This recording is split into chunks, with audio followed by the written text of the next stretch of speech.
খুবই ছোট্ট একটি সূরা, পবিত্র আল কোরআন শরীফের খুবই পবিত্র একটি সূরা। এই সূরাটি আপনারা কিভাবে পড়বেন?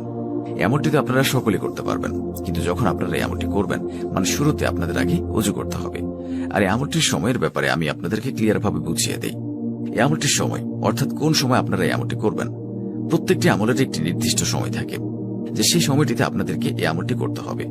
তো এই আমলেরও একটা নির্দিষ্ট সময় রয়েছে, আর সেই সময়টি হলো আপনারা এই আমলটি যে কোনো সময় করতে পারবেন। এটা হচ্ছে একটি নির্দিষ্ট টাইম। তো আপনারা যখন ওযু করে নেবেন, এই আমলটি করার জন্য প্রথমে আগে আপনারা পশ্চিম দিক হবেন অথবা কিবলামুখী হবেন। আপনারা অবশ্যই আগে পশ্চিম হবেন অথবা কিবলামুখী হয়ে বসে পড়বেন। তারপর আপনারা প্রথমে একবার আউযু বিল্লাহি মিনাশ শাইতানির রাজিম পড়বেন।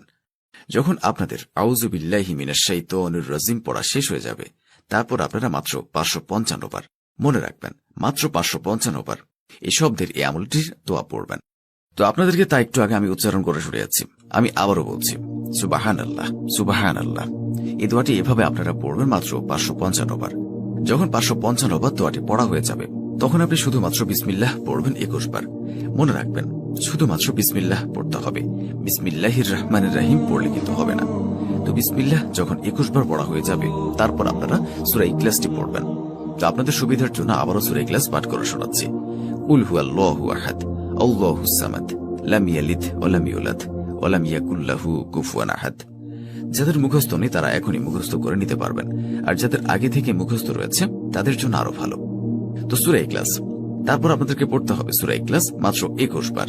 আর অবশ্যই মনে রাখবেন, আপনারা যে 21 বার পড়বেন, প্রত্যেকবার মানে একবার একবার করে গুনে গুনে যে আপনারা সূরা ইখলাসটি পড়বেন, প্রত্যেকবার সূরা ইখলাস পড়ার আগে আপনারা বিসমিল্লাহির রহমানির রহিম পড়ে নেবেন। তারপরে সূরা ইখলাস পাঠ করবেন, এইভাবে 21 বার পাঠ করবেন। পড়ার পর আপনারা আবার সেই এক শব্দের দোয়াটি পড়বেন।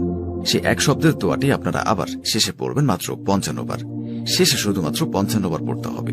তো এইভাবে আপনাদেরকে আমলটি করতে হবে। এটি ছিল এই আমলের নিয়ম। তো তারপর আপনাদের এই আমলটি করা সম্পূর্ণ শেষ। আশা করি আপনারা এই আমলের সম্পূর্ণ নিয়ম বুঝতে পেরেছেন। যদি আপনারা এই নিয়ম অনুযায়ী এই আমলটি করতে পারেন, তাহলে আপনারা খুব তাড়াতাড়ি রেজাল্ট পেয়ে যাবেন। তাই আপনারা একবার হলেও এই আমলটি করে দেখুন, অনেক বেশি উপকৃত হবেন। আপনাদের সকল প্রকার সমস্যা দূর হয়ে যাবে। আপনাদের কাছে ধন দৌলতের আর অভাব থাকবে না। আপনাদের কাছে অনেক বেশি রিজিক এবং বরকত চলে আসবে। কোনো প্রকার পেরেশানি আর থাকবে না আপনাদের কাছে। নিজেও এই আমলটি করুন এবং অন্যদেরকেও এই আমলটি করার সুযোগ করে দিন।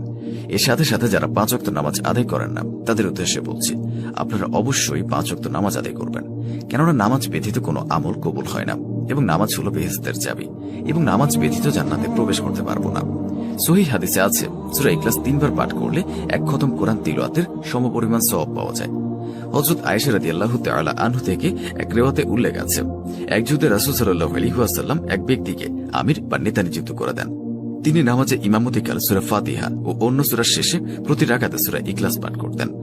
রাসূল সাল্লাল্লাহু আলাইহি ওয়াসাল্লাম আরো ইরশাদ করেন, যে ব্যক্তি 3টি কাজ ঈমানের সঙ্গে করতে পারবে, জান্নাতের যে কোনো দরজা দিয়ে সে প্রবেশ করতে পারবে। 1. যে হত্যাকারীকে ক্ষমা করে দেবে। 2. যে ব্যক্তি গোপনে ঋণ পরিশোধ করবে। তো বন্ধুরা, এই ছিল আমাদের আজকের ভিডিও। ভালো লাগলে অবশ্যই লাইক, কমেন্ট এবং সাবস্ক্রাইব করবেন, এবং ভিডিওটির